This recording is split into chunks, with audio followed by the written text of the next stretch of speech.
ಪಾಠ 5 ಗುಣಾಕಾರ. ಒಂದೇ ಸಂಖ್ಯೆಯನ್ನು ಹಲವು ಬಾರಿ ಕೂಡುವುದನ್ನು ಗುಣಾಕಾರ ಎನ್ನುತ್ತಾರೆ. ಪುನರಾವರ್ತಿತ ಸಂಕಲನವೇ ಗುಣಾಕಾರ. ಶಿಕ್ಷಕರ ಸಹಾಯದಿಂದ ವಿದ್ಯಾರ್ಥಿಗಳು ಬಣ್ಣದ ಕಾಗದವನ್ನು ಬಳಸಿ ಒಬ್ಬೊಬ್ಬರು 5 ಹೂವುಗಳನ್ನು ತಯಾರಿಸಿದರು. 4 ವಿದ್ಯಾರ್ಥಿಗಳು ತಾವು ತಯಾರಿಸಿದ ಎಲ್ಲ ಹೂವುಗಳನ್ನು ಹಿಡಿದು ಪ್ರದರ್ಶಿಸುತ್ತಿದ್ದಾರೆ. ಹಾಗಾದರೆ ಅವರ ಕೈಗಳಲ್ಲಿರುವ ಒಟ್ಟು ಹೂವುಗಳೆಷ್ಟು ಎಂಬುದನ್ನು ನಾವು ಕಂಡುಹಿಡಿಯಬೇಕು. 5 ಕೂಡಿಸು 5 ಕೂಡಿಸು 5 ಕೂಡಿಸು 5 = 20. 5 ಎಂಬುದು 4 ಸಲ ಪುನರಾವರ್ತಿಸಲ್ಪಟ್ಟಿದೆ. ಸಲ ಎಂಬ ಪದಕ್ಕೆ ಬದಲಾಗಿ ಈ ಚಿಹ್ನೆಯನ್ನು ಬಳಸಲಾಗುತ್ತದೆ. ಇಲ್ಲಿ 4 ಸಲ ಎಂಬುದನ್ನು 5 × 4 ಎಂದು ಬರೆಯಲಾಗುತ್ತದೆ. ಆದ್ದರಿಂದ 5 × 4 = 20. ಪ್ರತಿಯೊಬ್ಬರು ತಯಾರಿಸಿದ ಹೂವುಗಳ ಸಂಖ್ಯೆಯನ್ನು ವಿದ್ಯಾರ್ಥಿಗಳ ಸಂಖ್ಯೆಯಿಂದ ಪುನರಾವರ್ತಿತ ಸಂಕಲನವನ್ನು ಬಳಸುವ ಮೂಲಕ ಅಥವಾ ಗುಣಿಸುವ ಮೂಲಕ ಒಟ್ಟು ಹೂವುಗಳ ಸಂಖ್ಯೆಯನ್ನು ಕಂಡುಹಿಡಿಯಬಹುದು. ಸಂಕಲನ ರೂಪವನ್ನು ಗುಣಾಕಾರ ರೂಪಕ್ಕೆ ಪರಿವರ್ತಿಸಿದಾಗ ಈ ಚಿಹ್ನೆಯನ್ನು ಬಳಸಲಾಗುತ್ತದೆ. ಇದು ಗುಣಾಕಾರದ ಸಂಕೇತ. ಮುಂದಿನ ಉದಾಹರಣೆ. ಇಲ್ಲಿ 3 ಹಸುಗಳಿವೆ. ಅವುಗಳಿಗೆ ಒಟ್ಟು ಎಷ್ಟು ಕಾಲುಗಳಿವೆ ಎಂಬುದನ್ನು ತಿಳಿದುಕೊಳ್ಳೋಣ. 4 ಕೂಡಿಸು 4 ಕೂಡಿಸು 4 = 12. 4 ಎಂಬುದು 3 ಸಲ ಅಂದರೆ 12. ಇದು ಪುನರಾವರ್ತಿತ ಸಂಕಲನ.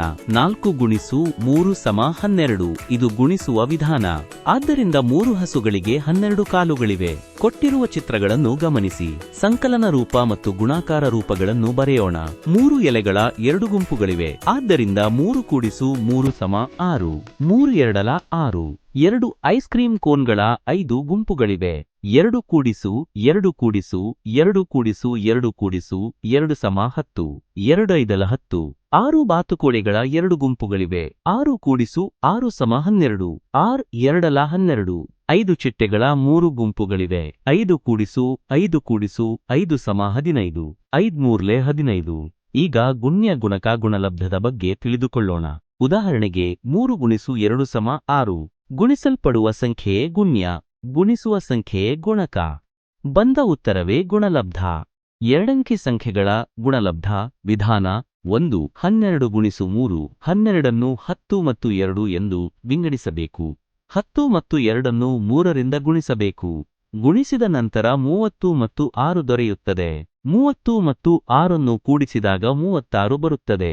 ಆದ್ದರಿಂದ 12 ಮತ್ತು 3ರ ಗುಣಲಬ್ಧವು 36 ಆಗಿದೆ. ವಿಧಾನ 2. 12 × 3.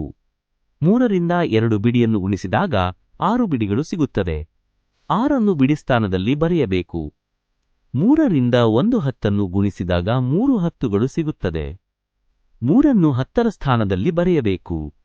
ಆದ್ದರಿಂದ 12 × 3 = 36. ದಶಕ ಸಹಿತ ಗುಣಾಕಾರ.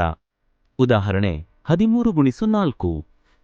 4ರಿಂದ 3 ಬಿಡಿಗಳನ್ನು ಗುಣಿಸಿದಾಗ 12 ಬಿಡಿಗಳು ಸಿಗುತ್ತದೆ. ಅಂದರೆ 1 10. 2 ಬಿಡಿಗಳು. 2ಅನ್ನು ಬಿಡಿಸ್ಥಾನದಲ್ಲಿ ಬರೆಯಬೇಕು.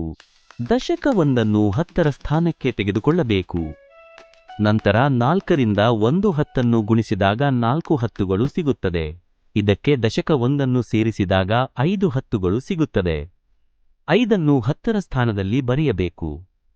ಆದ್ದರಿಂದ 13 × 4 = 52. ನೆನಪಿಡು. ಗುಣಾಕಾರದಲ್ಲಿ ಯಾವುದೇ ಸಂಖ್ಯೆಯನ್ನು 0ಯಿಂದ ಗುಣಿಸಿದಾಗ ಬರುವ ಗುಣಲಬ್ಧವು 0 ಆಗಿರುತ್ತದೆ.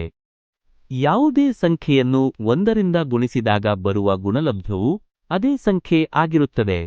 ಹೆಚ್ಚಿನ ಆಸಕ್ತಿದಾಯಕ ವಿಷಯಗಳಿಗಾಗಿ ಸಬ್ಸ್ಕ್ರೈಬ್ ಆಗಿ ನಮ್ಮ ಲೈಬ್ರರಿ.